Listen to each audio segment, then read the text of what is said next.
You ask Tiger to solve. This deals with linear equations with one unknown.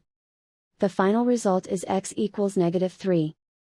Let's solve it step by step. Simplify the expression. Expand the parentheses.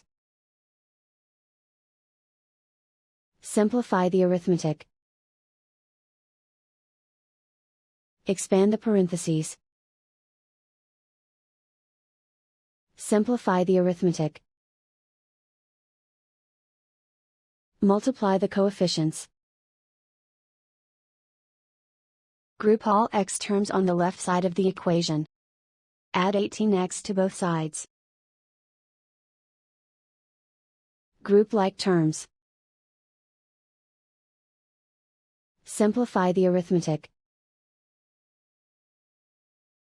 Group like terms.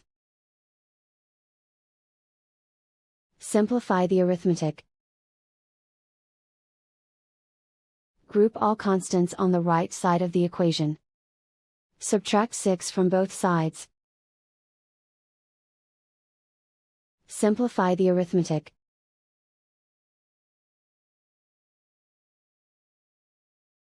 Isolate the x. Divide both sides by 12. Simplify the fraction. Find the greatest common factor of the numerator and denominator. Factor out and cancel the greatest common factor. And so the final result is x equals -3.